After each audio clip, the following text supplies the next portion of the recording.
दूर नहीं कि एक समय वो आ जाए जब वही लोग जिन्होंने आज इस्लाम का निमंत्रण स्वीकार करने से इनकार कर दिया है, पछता पछता कर कहेंगे कि क्या अच्छा होता कि हम आज्ञाकारी हो गए होते। छोड़ो इन्हें, खाएं पिएं मजे करें और भुलावे में डाले रखे इनको झूठी उम्मीद। जल्द ही इन्हें मालूम हो जाएगा हमने इससे पहले जिस बस्ती को भी तबाह किया है उसके लिए कर्म की एक विशेष मोहलत लिखी जा चुकी थी। कोई कौम न अपने निश्चित समय से पहले तबाह हो सकती है न उसके बाद छूट सकती है। ये लोग कहते हैं, ए वो व्यक्ति जिस पर ये जिक्र उतरा है, तू निश्चय ही दीवाना है। अगर तू सच्चा है तो हमारे सामने फरिश्तों को ले क्यों नहीं आता? हम फरिश्तों को यूं ही नहीं उतार दिया करते। वे जब उतरते हैं तो हक के साथ उतरते हैं, फिर लोगों को मोहलत नहीं दी जाती। रहा ये जिक्र तो इसको हमने उतारा है और हम खुद इसके रक्षक हैं। ए नबी, हम तुमसे पहले बहुत सी गुजरी कौमों में रसूल भेज चुके हैं। कभी ऐसा नहीं हुआ कि उनके पास कोई रसूल आया हो और उन्होंने उसकी हंसी ना उड़ाई हो। अपराधियों के दिलों में तो हम इस जिक्र को इसी तरह सलाख की भांति गुजारते हैं। वे इस पर ईमान नहीं लाया करते। प्राचीन काल से इस आचार के लोगों की यही रीति चली आ रही है। अगर हम उन पर आसमान का कोई दरवाजा खोल देते और वे दिन दहाड़े उसमें चढ़ने भी लगते, तब भी वे यही कहते कि हमारी आंखों को धोखा हो रहा है, बल्कि हम पर जादू कर दिया गया है। ये हमारी कार्यकुशलता है कि आसमान में हमने बहुत से मजबूत किले बनाए, उनको देखने वालों के लिए तारों से सुसज्जित किया और हर फिटकारे हुए शैतान से उनको सुरक्षित कर दिया। कोई शैतान उनमें राह नहीं पा सकता। ये और बात है कि कुछ सुन गुन ले ले, और जब वह सुन गुन लेने की कोशिश करता है तो एक प्रदीप्त अग्निशिखा उसका पीछा करती है। हमने जमीन को फैलाया, उसमें पहाड़ जमाए, उसमें हर तरह की वनस्पति ठीक ठीक नपी तुली मात्रा के साथ उगाई और उसमें आजीविका के साधन जुटाए, तुम्हारे लिए भी और उन बहुत से सृष्टि के प्राणियों के लिए भी जिनके आहार दाता तुम नहीं हो। कोई चीज ऐसी नहीं जिसके खजाने हमारे पास ना हों, और जिस चीज को भी हम उतारते हैं एक निश्चित मात्रा में उतारते हैं। फलदायक हवाओं को हम ही भेजते हैं, फिर आसमान से पानी बरसाते हैं और उस पानी से तुम्हें सिंचित करते हैं। इस दौलत के खजाने के अधिकारी तुम नहीं हो। जिंदगी और मौत हम देते हैं और हम ही सबके उत्तराधिकारी होने वाले हैं। पहले जो लोग तुम में से हो गुजरे हैं उनको भी हमने देख रखा है, और बाद के आने वाले भी हमारी निगाह में हैं। यकीनन तुम्हारा रब इन सबको इकट्ठा करेगा। वो तत्वदर्शी भी है और सर्वज्ञ भी। हमने इंसान को सड़ी हुई मिट्टी के सूखे गारे से बनाया, और उससे पहले जिन्नों को हम आग की लपट से पैदा कर चुके थे। फिर याद करो उस अवसर को जब तुम्हारे रब ने फरिश्तों से कहा कि मैं सड़ी हुई मिट्टी के सूखे गारे से एक इंसान पैदा कर रहा हूं। जब मैं उसे पूरा बना चुकूं और उसमें अपनी रूह यानी आत्मा से कुछ फूंक दूं, तो तुम सब उसके आगे सजदे में गिर जाना। अतएव सब फरिश्तों ने सजदा किया सिवाय इब्लीस के कि उसने सजदा करने वालों का साथ देने से इनकार कर दिया। रब ने पूछा, ए इब्लीस, तुझे क्या हुआ कि तूने सजदा करने वालों का साथ न दिया? उसने कहा, मेरा ये काम नहीं है कि मैं उस इंसान को सजदा करूं जिसे तूने सड़ी हुई मिट्टी के सूखे गारे से पैदा किया है। रब ने कहा, अच्छा तो निकल जा यहां से, क्योंकि तू फिटकारा हुआ यानी मरदूद है, और अब बदले के दिन तक तुझ पर फिटकार है। उसने कहा, मेरे रब, ये बात है तो फिर मुझे उस दिन तक के लिए मोहलत दे जबकि सारे इंसान दोबारा उठाए जाएंगे। कहा, अच्छा तुझे मोहलत है उस दिन तक जिसका समय हमें मालूम है। वो बोला, मेरे रब, जैसा तूने मुझे बहकाया उसी तरह अब मैं जमीन में उनके लिए मनमोहकता पैदा करके उन सबको बहका दूंगा, सिवाय तेरे उन बंदों के जिन्हें तूने उनमें से खालिस कर लिया हो। कहा, ये मार्ग है जो सीधा मुझ तक पहुंचता है। बेशक जो मेरे वास्तविक बंदे हैं उन पर तेरा बस न चलेगा। तेरा बस तो सिर्फ उन बहके हुए लोगों ही पर चलेगा जो तेरा अनुसरण करें, और उन सब के लिए जहन्नम की धमकी है। ये जहन्नम जिससे इब्लीस के अनुयायियों को डराया गया है, उसके 7 दरवाजे हैं। हर दरवाजे के लिए उनमें से एक हिस्सा निश्चित कर दिया गया है। इसके विपरीत डर रखने वाले लोग बागों और झरनों में होंगे और उनसे कहा जाएगा कि दाखिल हो जाओ इनमें सलामती के साथ, निर्भयता पूर्वक।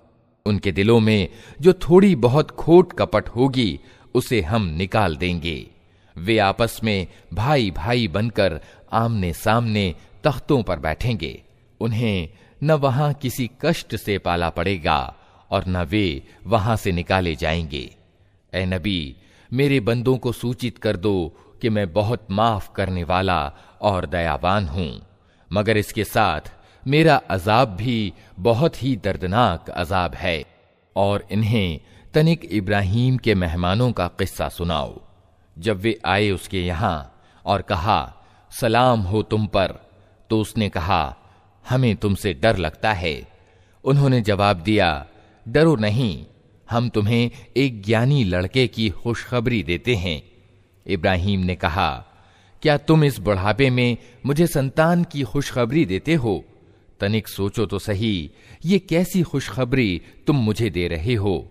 उन्होंने जवाब दिया, हम तुम्हें सच्ची खुशखबरी दे रहे हैं, तुम निराश न हो। इब्राहीम ने कहा, अपने रब की दयालुता से निराश तो पथभ्रष्ट लोग ही हुआ करते हैं। फिर इब्राहीम ने पूछा, ए अल्लाह के भेजे हुए, वो मुहिम क्या है जिस पर आप लोग पधारे हैं? वे बोले, हम एक अपराधी कौम की ओर भेजे गए हैं। सिर्फ लूत के घर वाले इससे अलग हैं, उन सबको हम बचा लेंगे, सिवाय उसकी बीवी के, जिसके लिए अल्लाह कहता है कि हमने नियत कर दिया है कि वो पीछे रह जाने वालों में सम्मिलित रहेगी। फिर जब ये दूत लूत के यहां पहुंचे तो उसने कहा, आप लोग अजनबी मालूम होते हैं। उन्होंने जवाब दिया, नहीं, बल्कि हम वही चीज लेकर आए हैं जिसके आने में ये लोग संदेह कर रहे थे। हम तुमसे सच कहते हैं कि हम हक के साथ तुम्हारे पास आए हैं। अतः अब तुम कुछ रात रहे अपने घर वालों को लेकर निकल जाओ और खुद उनके पीछे पीछे चलो। तुम में से कोई पलट कर ना देखे, बस सीधे चले जाओ जिधर जाने का तुम्हें हुक्म दिया जा रहा है। और उसे हमने अपना ये फैसला पहुंचा दिया कि प्रातः काल होते होते उन लोगों की जड़ काट दी जाएगी।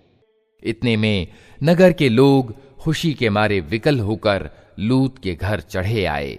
लूत ने कहा, भाइयों, ये मेरे मेहमान हैं, मेरी फजीहत ना करो, अल्लाह से डरो, मुझे अपमानित ना करो। वे बोले, क्या हम बार बार तुम्हें मना नहीं कर चुके हैं कि दुनिया भर के ठेकेदार न बनो? लूत ने विवश होकर कहा, अगर तुम्हें कुछ करना ही है तो ये मेरी बेटियां मौजूद हैं। तेरी जान की कसम ए नबी, उस समय उन पर एक नशा सा चढ़ा हुआ था जिसमें वे आपे से बाहर हुए जाते थे। आखिरकार पौ फटते ही उनको एक प्रचंड धमाके ने आ लिया और हमने उस बस्ती को तलपट करके रख दिया और उन पर पकी हुई मिट्टी के पत्थरों की वर्षा कर दी। इस घटना में बड़ी निशानियां हैं उन लोगों के लिए जो बुद्धिमान हैं, और वो भूभाग जहां ये घटना घटित हुई थी सार्वजनिक मार्ग पर स्थित है। इसमें शिक्षा सामग्री है उन लोगों के लिए जो ईमान वाले हैं। और आईका वाले जालिम थे तो देख लो कि हमने भी उनसे बदला लिया, और इन दोनों कौमों के उजड़े हुए क्षेत्र खुले रास्ते पर स्थित हैं। हिज्र के लोग भी रसूलों को झुठला चुके हैं। हमने अपनी आयतें उनके पास भेजी, अपनी निशानियां उनको दिखाईं, मगर वे सब की उपेक्षा ही करते रहे। वे पहाड़ को काट छांट कर मकान बनाते थे और अपनी जगह बिल्कुल निर्भय और निश्चिंत थे। आखिरकार एक जबरदस्त धमाके ने उनको सुबह होते आ लिया और उनकी कमाई उनके कुछ काम न आई। हमने जमीन और आसमानों को और उनमें मौजूद सब चीजों को सत्य के सिवा किसी अन्य आधार पर पैदा नहीं किया है और फैसले की घड़ी यकीनन आने वाली है। अतः ए नबी, तुम इन लोगों की अशिष्टताओं पर शिष्टतानुकूल क्षमा से काम लो। यकीनन तुम्हारा रब सबका स्रष्टा है और सब कुछ जानता है। हमने तुमको 7 ऐसी आयतें दे रखी हैं जो बार बार दोहराई जाने के योग्य हैं और तुम्हें महान कुरान प्रदान किया है। तुम उस सांसारिक सामग्री की ओर आंख उठाकर न देखो जो हमने इनमें से विभिन्न तरह के लोगों को दे रखी हैं, और न इनकी हालत पर अपना दिल कुढ़ाओ। इन्हें छोड़कर ईमान लाने वालों की ओर झुको और न मानने वालों से कह दो कि मैं तो साफ साफ चेतावनी देने वाला हूं। ये उसी तरह की चेतावनी है जैसी हमने उन विच्छेद करने वालों की ओर भेजी थी जिन्होंने अपने कुरान को टुकड़े टुकड़े कर डाला है। तो कसम है तेरे रब की, हम जरूर उन सब से पूछेंगे कि तुम क्या करते रहे हो। अतः ए नबी, जिस चीज का तुम्हें आदेश दिया जा रहा है उसे हाँक पुकार कर कह दो और मुशरिकों यानी बहुदेववादियों की तनिक भी चिंता न करो। तुम्हारी ओर से हम उन हंसी उड़ाने वालों की खबर लेने के लिए काफी हैं जो अल्लाह के साथ किसी और को भी रब ठहराते हैं। जल्द ही उन्हें मालूम हो जाएगा। हमें मालूम है कि जो बातें ये लोग तुम पर बनाते हैं उनसे तुम्हारे दिल को बड़ी कुढ़न होती है। इसका इलाज ये है कि अपने रब की हम्द यानी स्तुति के साथ उसकी तस्बीह करो, उसकी सेवा में सजदा करो और उस अंतिम घड़ी तक अपने रब की बंदगी करते रहो जिसका आना यकीनी है। अल्लाह के नाम से जो बड़ा ही मेहरबान और रहम करने वाला है। आ गया अल्लाह का फैसला, अब उसके लिए जल्दी न मचाओ। पाक है वो और उच्चतर है उस शिर्क से जो ये लोग कर रहे हैं। वो इस रूह को अपने जिस बंदे पर चाहता है अपने आदेश से फरिश्तों के द्वारा उतार देता है, इस आदेश के साथ कि लोगों को सावधान कर दो, मेरे सिवा कोई तुम्हारा इलाह यानी पूज्य प्रभु नहीं है, अतः तुम मुझी से डरो। उसने आसमान और जमीन को सत्यानुकूल पैदा किया है। वो बहुत उच्च और श्रेष्ठ है उस शिर्क से जो ये लोग करते हैं। उसने इंसान को एक जरा सी बूंद से पैदा किया और देखते देखते स्पष्टतः वो एक झगड़ालू प्राणी बन गया। उसने जानवर पैदा किए जिनमें तुम्हारे लिए वस्त्र भी हैं और खुराक भी और तरह तरह के दूसरे फायदे भी। उनमें तुम्हारे लिए सौंदर्य है जबकि सुबह तुम उन्हें चरने के लिए भेजते हो और जबकि शाम उन्हें वापस लाते हो। वे तुम्हारे लिए बोझ ढोकर ऐसे ऐसे स्थानों तक ले जाते हैं जहां तुम जान तोड़ परिश्रम के बिना नहीं पहुंच सकते। वास्तव में तुम्हारा रब बड़ा ही करुणामय और दयावान है। उसने घोड़े और खच्चर और गधे पैदा किए ताकि तुम उन पर सवार हो और वे तुम्हारी जिंदगी की शोभा बने। वो और बहुत सी चीजें तुम्हारे फायदे के लिए पैदा करता है जिनका तुम्हें ज्ञान तक नहीं है, और अल्लाह ही के जिम्मे है सीधा रास्ता बताना, जबकि रास्ते टेढ़े भी पाए जाते हैं। अगर वो चाहता तो तुम सबको मार्ग दिखा देता। वही है जिसने आसमान से तुम्हारे लिए पानी बरसाया जिससे तुम्हें खुद पीने को मिलता है और तुम्हारे जानवरों के लिए भी चारा पैदा होता है। वो उस पानी के द्वारा खेतियां उगाता है और जैतून और खजूर और अंगूर और तरह तरह के दूसरे फल पैदा करता है। इसमें एक बड़ी निशानी है उन लोगों के लिए जो सोच विचार करते हैं। उसने तुम्हारी भलाई के लिए रात और दिन को और सूरज और चांद को वशीभूत कर रखा है, और सब तारे भी उसी के आदेश से वशीभूत हैं। इसमें बहुत सी निशानियां हैं उन लोगों के लिए जो बुद्धि से काम लेते हैं। और ये जो बहुत सी रंग बिरंग की चीजें उसने तुम्हारे लिए जमीन में पैदा कर रखी हैं, इनमें भी जरूर निशानी है उन लोगों के लिए जो शिक्षा लेने वाले हैं। वही है जिसने तुम्हारे लिए समुद्र को वशीभूत कर रखा है ताकि तुम उससे तरोताजा गोश्त लेकर खाओ, और उससे साज सज्जा की वे चीजें निकालो जिन्हें तुम पहना करते हो। तुम देखते हो कि नौका समुद्र का सीना चीरती हुई चलती है। ये सब कुछ इसलिए है कि तुम अपने रब का अनुग्रह यानी फजल तलाश करो और उसके कृतज्ञ बनो। उसने जमीन में पहाड़ों की मेखें गाड़ दी ताकि जमीन तुमको लेकर ढुलक न जाए। उसने नदियां प्रवाहित की और प्राकृतिक मार्ग बनाए ताकि तुम मार्ग पाओ। उसने जमीन में मार्ग बताने वाले चिन्ह रख दिए और तारों से भी लोग मार्ग पाते हैं। फिर क्या वो जो पैदा करता है और वे जो कुछ भी पैदा नहीं करते दोनों समान हैं? क्या तुम होश में नहीं आते? अगर तुम अल्लाह की नेमतों को गिनना चाहो तो गिन नहीं सकते। वास्तविकता ये है कि वो बड़ा ही क्षमाशील और दयावान है। हालांकि वो तुम्हारे खुले को भी जानता है और छिपे को भी। और वे दूसरी हस्तियां जिन्हें अल्लाह को छोड़कर लोग पुकारते हैं, वे किसी चीज की भी सृष्टा नहीं हैं, बल्कि खुद पैदा की हुई हैं। निर्जीव हैं न कि जीवित, और उनको कुछ मालूम नहीं है कि उन्हें कब दोबारा जीवित करके उठाया जाएगा। तुम्हारा इलाह यानी पूज्य प्रभु बस एक ही इलाह है, मगर जो लोग आखिरत को नहीं मानते उनके दिलों में इनकार बस कर रह गया है और वे घमंड में पड़ गए हैं। अल्लाह यकीनन इनकी सब करतूत जानता है, छिपी हुई भी और खुली हुई भी। वो उन लोगों को हरगिज पसंद नहीं करता जो मन के अहंकार में पड़े हुए हों। और जब कोई उनसे पूछता है कि तुम्हारे रब ने ये क्या चीज उतारी है, तो कहते हैं अजी वो तो अगले समयों की पुरातन कहानियां हैं।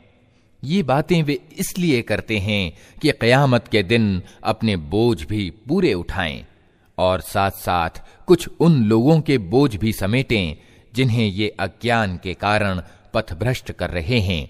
देखो कैसी कठिन जिम्मेदारी है जो ये अपने सिर ले रहे हैं। इनसे पहले भी बहुत से लोग सत्य को नीचा दिखाने के लिए ऐसी ही मक्कारियां कर चुके हैं। तो देख लो कि अल्लाह ने उनकी मक्कारी की इमारत जड़ से उखाड़ फेंकी और उसकी छत ऊपर से उनके सिर पर आ रही, और ऐसी दिशा से उन पर अजाब आया जिधर से उसके आने का उनको गुमान तक न था। फिर क़यामत के दिन अल्लाह उन्हें अपमानित करेगा और उनसे कहेगा, बताओ अब कहाँ हैं मेरे वे साझीदार जिनके लिए तुम सत्यवादियों से झगड़े किया करते थे। जिन लोगों को दुनिया में ज्ञान मिला था वे कहेंगे, आज अपमान और दुर्भाग्य है इनकार करने वालों के लिए। हाँ, उन्हीं इनकार करने वालों के लिए जो अपने आप पर जुल्म करते हुए जब फरिश्तों के हाथों पकड़े जाते हैं तो उद्दंडता त्याग कर तुरंत डगें डाल देते हैं और कहते हैं, हम तो कोई बुरा काम नहीं कर रहे थे। फरिश्ते जवाब देते हैं, कर कैसे नहीं रहे थे, अल्लाह तुम्हारी करतूतों से खूब परिचित है। अब जाओ जहन्नम के दरवाजों में घुस जाओ, वहीं तुमको हमेशा रहना है। वास्तव में बड़ा ही बुरा ठिकाना है अहंकारियों के लिए। दूसरी ओर जब अल्लाह का डर रखने वाले लोगों से पूछा जाता है कि ये क्या चीज है जो तुम्हारे रब की ओर से अवतरित हुई है, तो वे जवाब देते हैं कि बेहतरीन चीज उतरी है। इस तरह के उत्तमकार लोगों के लिए इस दुनिया में भी भलाई है और आखिरत का घर तो जरूर ही उनके हक में ज्यादा अच्छा है। बड़ा अच्छा घर है डर रखने वाले लोगों का, हमेशा रहने की जन्नतें जिनमें वे प्रवेश करेंगे, नीचे नहरें बह रही होंगी और सब कुछ वहां बिल्कुल उनकी इच्छा के अनुकूल होगा। ये बदला देता है अल्लाह डर रखने वालों को, उन डर रखने वालों को जिनके प्राण पवित्रता की हालत में जब फरिश्ते निकालते हैं तो कहते हैं सलाम हो तुम पर, जाओ जन्नत में अपने कर्मों के बदले। ऐ नबी, अब जो ये लोग इंतजार कर रहे हैं तो इसके सिवा अब और क्या बाकी रह गया है कि फरिश्ते ही आ पहुंचें या तेरे रब का फैसला लागू हो जाए। इसी तरह की ढिठाई इनसे पहले बहुत से लोग कर चुके हैं। फिर जो कुछ उनके साथ हुआ वो उन पर अल्लाह का जुल्म न था, बल्कि उनका अपना जुल्म था जो उन्होंने खुद अपने ऊपर किया। उनकी करतूतों की खराबियां आखिरकार उनके सिर आ लगीं और वही चीज उन पर छाकर रही जिसकी वे हंसी उड़ाया करते थे। ये मुशरिक यानी बहुदेववादी कहते हैं, अगर अल्लाह चाहता तो न हम और न हमारे बाप दादा उसके सिवा किसी और की बंदगी करते और न उसके आदेश के बिना किसी चीज को हराम यानी अवैध ठहराते। ऐसे ही बहाने इनसे पहले के लोग भी बनाते रहे हैं। तो क्या रसूलों पर साफ साफ बात पहुंचा देने के सिवा और भी कोई जिम्मेदारी है? हमने हर उम्मत में एक रसूल भेज दिया और उसके द्वारा सबको सूचित कर दिया कि अल्लाह की बंदगी करो और बढ़े हुए अवज्ञाकारी यानी तागूत की बंदगी से बचो। इसके बाद उनमें से किसी को अल्लाह ने मार्ग दिखाया और किसी पर गुमराही छा गई। फिर तनिक जमीन में चल फिर कर देख लो कि झुठलाने वालों का क्या अंजाम हो चुका है। ऐ नबी, तुम चाहे उनके मार्ग पर आने के लिए कितने ही लालायित हो, मगर अल्लाह जिसको भटका देता है फिर उसे मार्ग नहीं दिखाया करता और इस तरह के लोगों की मदद कोई नहीं कर सकता। ये लोग अल्लाह के नाम से कड़ी कड़ी कस्में खाकर कहते हैं कि अल्लाह किसी मरने वाले को फिर से जिंदा करके न उठाएगा क्यों नहीं। ये तो एक वादा है जिसे पूरा करना उसने अपने ऊपर अनिवार्य कर लिया है, मगर ज्यादातर लोग जानते नहीं हैं और ऐसा होना इसलिए जरूरी है कि अल्लाह इनके सामने उस तथ्य को खोल दे जिसके बारे में ये मतभेद कर रहे हैं और सत्य का इनकार करने वालों को मालूम हो जाए कि वे झूठे थे। रही उसकी संभावना तो हमें किसी चीज को अस्तित्व प्रदान करने के लिए इससे ज्यादा कुछ करना नहीं होता कि उसे आदेश दें हो जा और बस वो हो जाती है। जो लोग जुल्म सहने के बाद अल्लाह के लिए अपना घर बार छोड़कर हिजरत कर गए हैं उनको हम इस दुनिया ही में अच्छा ठिकाना देंगे और आखिरत का प्रतिदान तो बहुत बड़ा है। क्या ही अच्छा होता कि जान लेते वे पीड़ित जिन्होंने सब्र से काम लिया है और जो अपने रब के भरोसे पर काम कर रहे हैं कि कैसा अच्छा परिणाम उनके इंतजार में है। ऐ नबी, हमने तुमसे पहले भी जब कभी रसूल भेजे हैं आदमी ही भेजे हैं जिनकी ओर हम अपने संदेशों की वही यानी प्रकाशना किया करते थे। जिक्र वालों से पूछ लो अगर तुम लोग खुद नहीं जानते। पिछले रसूलों को भी हमने स्पष्ट निशानियां और किताबें देकर भेजा था और अब ये जिक्र तुम पर अवतरित किया है ताकि तुम लोगों के सामने उस शिक्षा की व्याख्या और स्पष्टीकरण करते जाओ जो उनके लिए उतारी गई है और ताकि लोग खुद भी सोच विचार करें।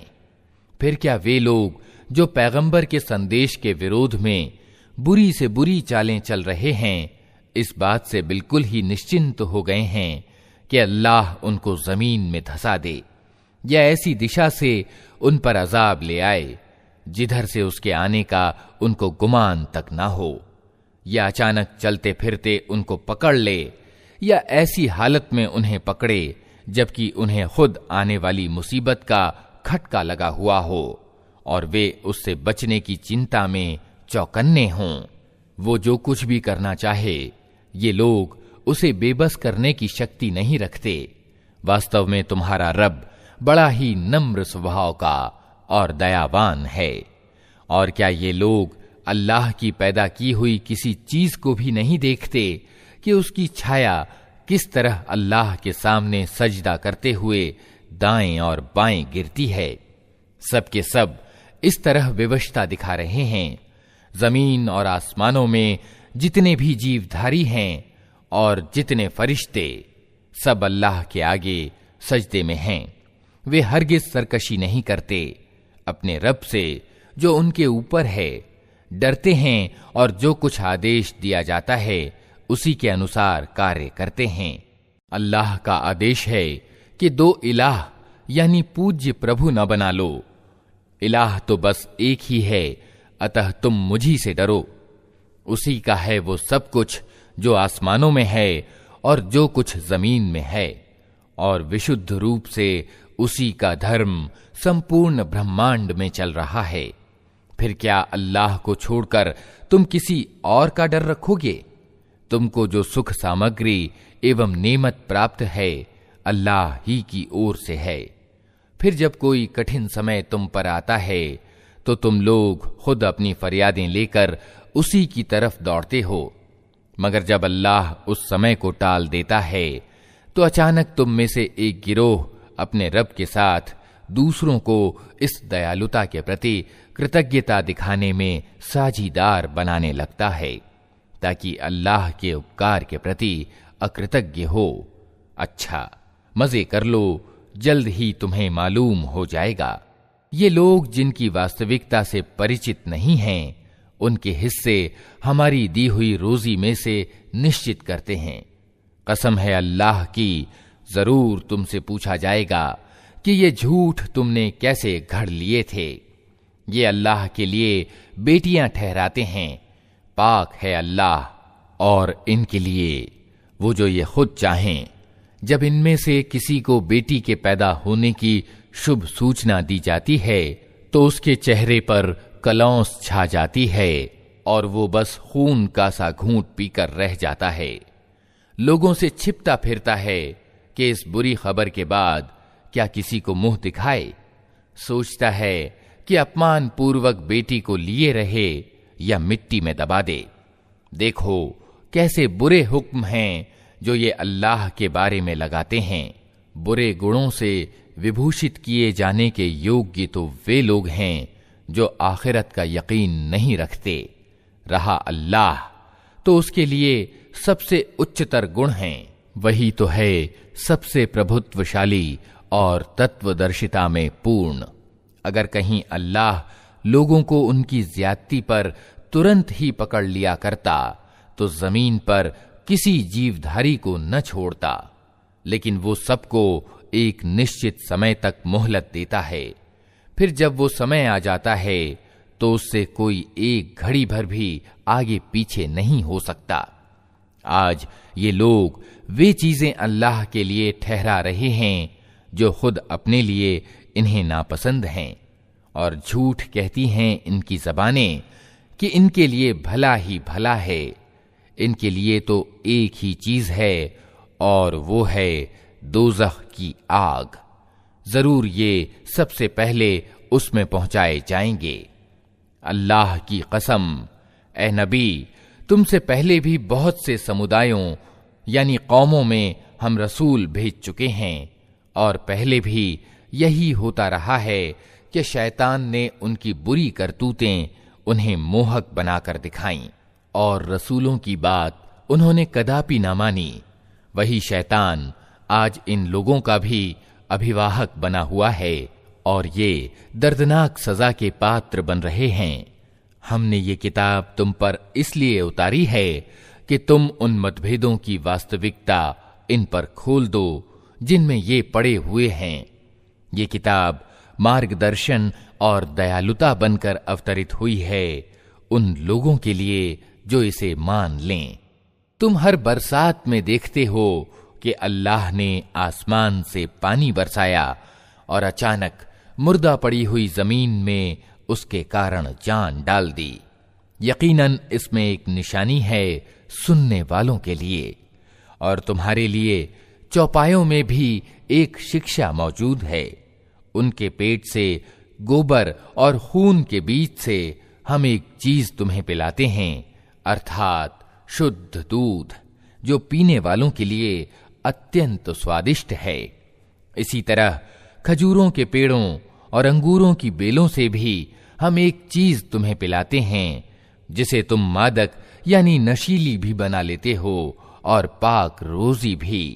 यकीनन इसमें एक निशानी है बुद्धि से काम लेने वालों के लिए। और देखो, तुम्हारे रब ने मधुमक्खी पर इस बात की प्रकाशना यानी वही कर दी कि पहाड़ों में और पेड़ों में और टट्टियों पर चढ़ाई हुई बेलों में अपने छत्ते बना और हर तरह के फलों का रस चूस और अपने रब की समतल की हुई राहों पर चलती रह। उस मक्खी के भीतर से रंग बिरंग का एक शरबत निकलता है, जिसमें शिफा यानी आरोग्य है लोगों के लिए।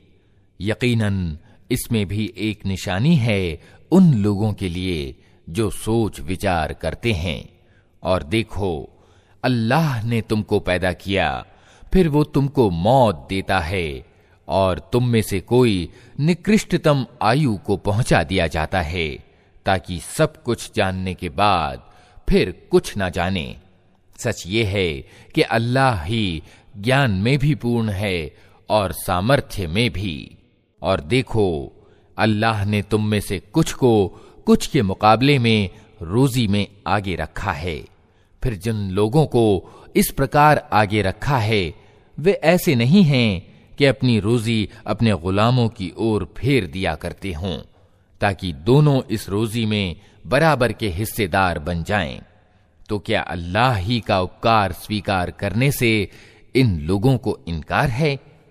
और वो अल्लाह ही है जिसने तुम्हारे लिए तुम्हारी सहजाती पत्नियां बनाई, और उसी ने उन पत्नियों से तुम्हें बेटे पोते प्रदान किए और अच्छी अच्छी चीजें तुम्हें खाने को दीं।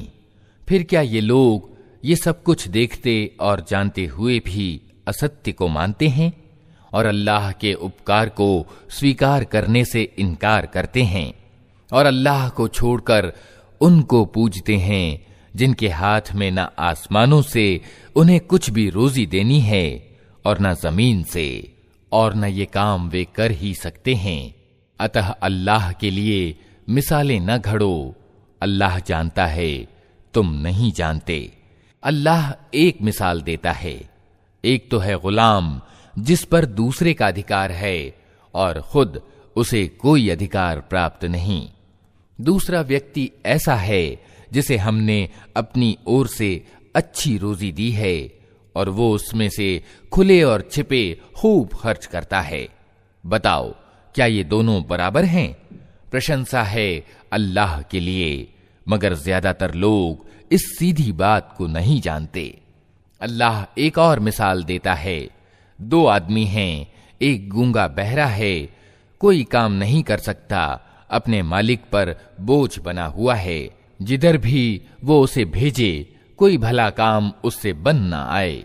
दूसरा व्यक्ति ऐसा है कि न्याय का आदेश देता है और खुद सीधे मार्ग पर है। बताओ, क्या ये दोनों समान हैं? और जमीन और आसमान के छिपे तथ्यों का ज्ञान तो अल्लाह ही को है, और कयामत के लागू होने का मामला कुछ देर न लेगा, मगर बस उतनी कि जिसमें आदमी की पलक झपक जाए, बल्कि उससे भी कुछ कम। वास्तविकता यह है कि अल्लाह सब कुछ कर सकता है। अल्लाह ने तुमको तुम्हारी माओं के पेटों से निकाला, इस हालत में कि तुम कुछ न जानते थे। उसने तुम्हें कान दिए, आंखें दी और सोचने वाले दिल दिए, इसलिए कि तुम कृतज्ञ बनो। क्या इन लोगों ने कभी पक्षियों को नहीं देखा कि आसमानी फिजा में किस प्रकार वशीभूत हैं? अल्लाह के सिवा किसने इनको थाम रखा है। इसमें बहुत निशानियां हैं उन लोगों के लिए जो ईमान लाते हैं। अल्लाह ने तुम्हारे लिए तुम्हारे घरों को ठहरने की जगह बनाया। उसने जानवरों की खालों से तुम्हारे लिए ऐसे घर पैदा किए जिन्हें तुम यात्रा और ठहरने दोनों हालतों में हल्का पाते हो। उसने जानवरों के ऊन और बालों से तुम्हारे लिए पहनने और बरतने की बहुत सी चीजें पैदा कर दी, जो जिंदगी की निश्चित अवधि तक तुम्हारे काम आती हैं। उसने अपनी पैदा की हुई बहुत सी चीजों से तुम्हारे लिए छायों का प्रबंध किया। पहाड़ों में तुम्हारे लिए पनाह गाहें बनाई और तुम्हें ऐसे वस्त्र दिए जो तुम्हें गर्मी से बचाते हैं, और कुछ दूसरे वस्त्र जो आपस के युद्ध में तुम्हारी रक्षा करते हैं। इस तरह वो तुम पर अपनी नेमतों यानी कृपा दानों को पूरा करता है, शायद कि तुम आज्ञाकारी बनो। अब अगर ये लोग मुंह मोड़ते हैं तो ए नबी, तुम पर स्पष्ट रूप से सत्य संदेश पहुंचा देने के सिवा और कोई जिम्मेदारी नहीं है। ये अल्लाह के कृपा दान को पहचानते हैं, फिर उसका इनकार करते हैं, और इनमें ज्यादातर लोग ऐसे हैं जो सत्य को मानने के लिए तैयार नहीं हैं। इन्हें कुछ होश भी है कि उस दिन क्या बनेगी, जबकि हम हर उम्मत में से एक गवाह खड़ा करेंगे। फिर अधर्मियों को न तर्क प्रस्तुत करने का अवसर दिया जाएगा, न उनसे तौबा और माफी ही की मांग की जाएगी। जालिम लोग जब एक बार अजाब देख लेंगे तो उसके बाद न उनके अजाब में कोई कमी की जाएगी और न उन्हें एक क्षण भर मोहलत दी जाएगी। और जब वे लोग जिन्होंने दुनिया में साझी ठहराया था अपने ठहराए हुए साझीदारों को देखेंगे तो कहेंगे, ऐ पालनहार, यही हैं हमारे वे साझीदार जिन्हें हम तुझे छोड़कर पुकारा करते थे। इस पर उनके वे इष्ट पूज्य उन्हें साफ जवाब देंगे कि तुम झूठे हो। उस समय ये सब अल्लाह के आगे झुक जाएंगे और उनके वे सारे झूठ जो ये दुनिया में खड़ा करते थे रफू चक्कर हो जाएंगे।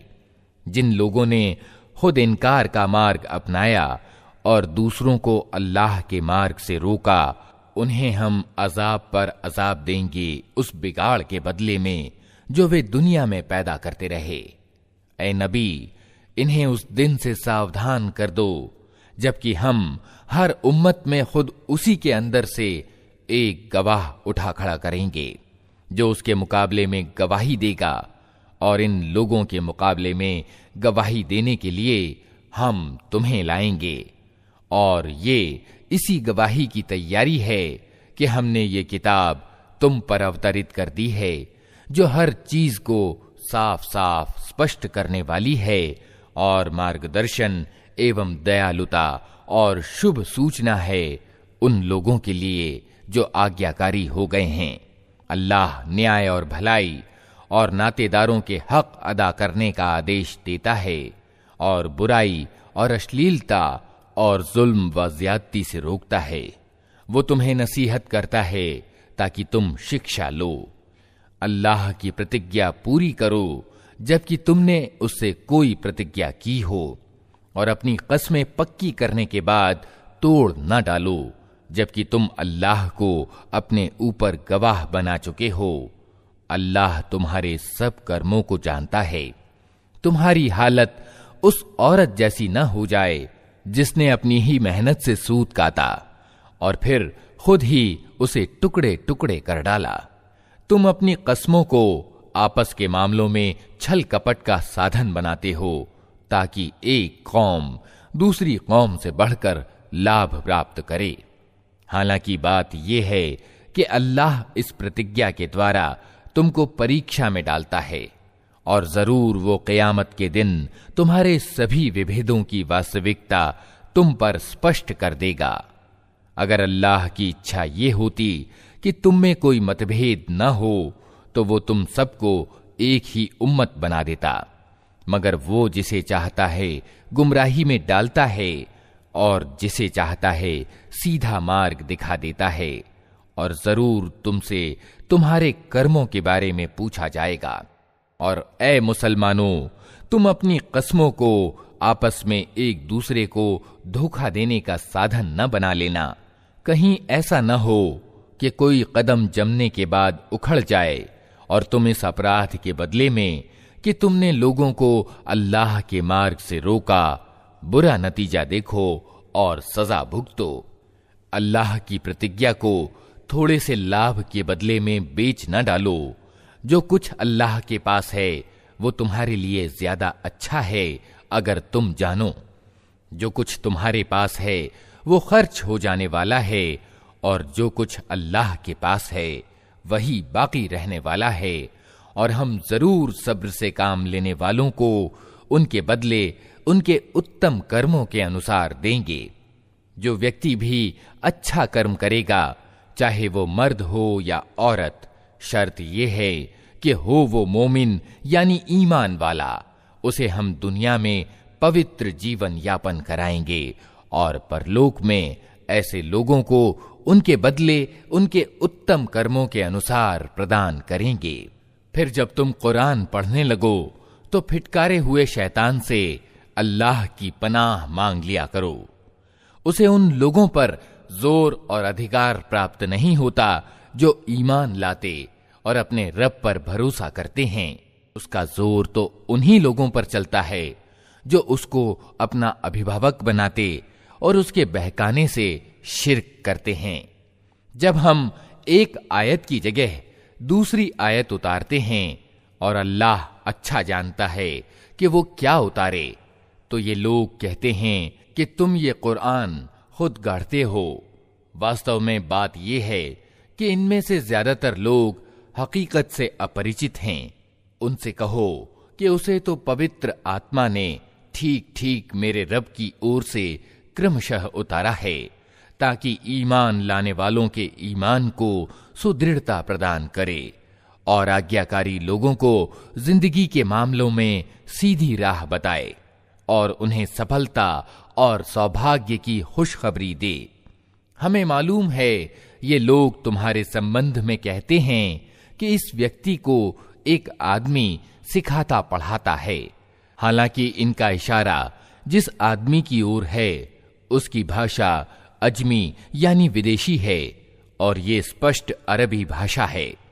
वास्तविकता ये है कि जो लोग अल्लाह की आयतों को नहीं मानते, अल्लाह कभी उनको सही बात तक पहुंचने का सुअवसर नहीं देता और ऐसे लोगों के लिए दर्दनाक अजाब है। झूठी बातें नबी नहीं गढ़ता, बल्कि झूठ वे लोग गढ़ रहे हैं जो अल्लाह की आयतों को नहीं मानते, वही वास्तव में झूठे हैं। जो व्यक्ति ईमान लाने के बाद इनकार करे, वो अगर मजबूर किया गया हो और दिल उसका ईमान पर संतुष्ट हो तब तो ठीक है, मगर जिसने दिल की रजामंदी से कुफ्र यानी अधर्म को स्वीकार कर लिया है, उस पर अल्लाह का गजब है और ऐसे सब लोगों के लिए बड़ा अजाब है। ये इसलिए कि उन्होंने आखिरत के मुकाबले में दुनिया की जिंदगी को पसंद कर लिया और अल्लाह का नियम है कि वो उन लोगों को मुक्ति का मार्ग नहीं दिखाता जो उसकी नेमत का इनकार करें। ये वे लोग हैं जिनके दिलों और कानों और आंखों पर अल्लाह ने ठप्पा लगा दिया है, ये गफलत में डूब चुके हैं। जरूर है कि आखिरत यानी परलोक में यही घाटे में रहें। इसके विपरीत जिन लोगों का हाल ये है कि जब ईमान लाने के कारण वे सताए गए तो उन्होंने घर बार छोड़ दिए, हिजरत की, अल्लाह के मार्ग में कठिनाइयां झेली और सब्र से काम लिया, उनके लिए यकीनन तेरा रब बड़ा ही माफ करने वाला और दयावान है। इन सब का फैसला उस दिन होगा जबकि हर व्यक्ति अपने ही बचाव की चिंता में लगा हुआ होगा और हर एक को उसके किए का बदला पूरा पूरा दिया जाएगा और किसी पर कण भर जुल्म न होने पाएगा। अल्लाह एक बस्ती की मिसाल देता है। वो निश्चिंतता और इत्मीनान की जिंदगी बिता रही थी और हर ओर से उसको बहुतायत के साथ रोजी पहुंच रही थी कि उसने अल्लाह की नेमतों के संबंध में अकृतज्ञता दिखानी शुरू कर दी। तब अल्लाह ने उसके निवासियों को उनकी करतूतों का ये मजा चखाया कि भूख और डर, खौफ की मुसीबतें उन पर छा गईं।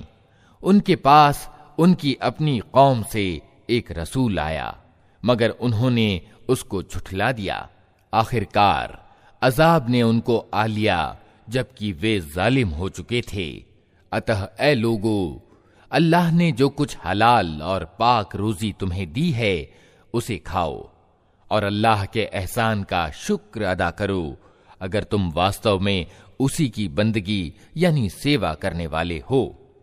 अल्लाह ने जो कुछ तुम्हारे लिए हराम यानी अवैध किया है वो है मुर्दार और खून और सूअर का गोश्त और वो जानवर जिस पर अल्लाह के सिवा किसी और का नाम लिया गया हो। हाँ, भूख से मजबूर और विकल होकर अगर कोई इन चीजों को खा ले बिना इसके कि वो ईश्वरीय नियम के उल्लंघन का इच्छुक हो या आवश्यकता की सीमा से आगे बढ़े, तो यकीनन अल्लाह माफ करने वाला और दयावान है। और ये जो तुम्हारी ज़बानें झूठे आदेश आरोपित किया करती हैं कि ये चीज हलाल है और वो हराम, तो इस तरह के आदेश आरोपित करके अल्लाह पर झूठ न बांधो। जो लोग अल्लाह पर झूठ आरोपित करते हैं वे हरगिज सफलता को प्राप्त नहीं हुआ करते। दुनिया का सुख थोड़े दिनों का है, आखिरकार उनके लिए दर्दनाक सजा है। वे चीजें हमने विशेष रूप से यहूदियों के लिए अवैध ठहराई थीं, जिनका उल्लेख इससे पहले हम तुमसे कर चुके हैं, और ये उन पर हमारा जुल्म न था बल्कि उनका अपना ही जुल्म था जो वे अपने ऊपर कर रहे थे। अलबत्ता जिन लोगों ने अज्ञान के कारण बुरा कर्म किया और फिर तौबा करके अपने कर्म को सुधार लिया, तो यकीनन तौबा और सुधार के बाद तेरा रब उनके लिए माफ करने वाला और दयावान है। वास्तविकता ये है कि इब्राहीम अपनी जात से एक पूरा समुदाय यानी उम्मत था, अल्लाह का आज्ञाकारी और एकाग्र। वो कभी मुशरिक यानी बहुदेववादी न था। अल्लाह के कृपादानों का आभार प्रकट करने वाला था। अल्लाह ने उसे चुन लिया और सीधा मार्ग दिखा दिया। दुनिया में उसको भलाई दी और आखिरत में वो यकीनन अच्छे लोगों में से होगा। फिर हमने तुम्हारी ओर ये प्रकाशना की कि एकाग्र होकर इब्राहीम के पथ पर चलो, और वो मुशरिकों यानी बहुदेववादियों में से न था। रहा सब्त, तो उसे हमने उन लोगों पर डाला था जिन्होंने उससे संबंधित आदेशों में विभेद किया, और यकीनन तेरा रब क़यामत के दिन उन सब बातों का फैसला कर देगा जिनमें वे विभेद करते रहे हैं। ऐ नबी, अपने रब के मार्ग की ओर बुलाओ तत्वदर्शिता और सदुपदेश के साथ, और उन लोगों से विवाद करो ऐसे ढंग से जो उत्तम हो। तुम्हारा रब ही ज्यादा बेहतर जानता है कि कौन उसके मार्ग से भटका हुआ है और कौन सीधे मार्ग पर है। और अगर तुम लोग बदला लो तो बस उतना ही ले लो जितनी तुम पर ज्यादती की गई हो, लेकिन अगर तुम सब्र से काम लो तो यकीनन ये सब्र करने वालों ही के लिए अच्छा है। ऐ नबी, सब्र से काम किए जाओ, और तुम्हारा ये सब्र अल्लाह ही की तौफीक से है। उन लोगों की हरकतों पर रंज व गम न करो और न उनकी चालबाजियों पर दिल तंग हो। अल्लाह उन लोगों के साथ है जो डर रखते हैं और उत्तमकार हैं।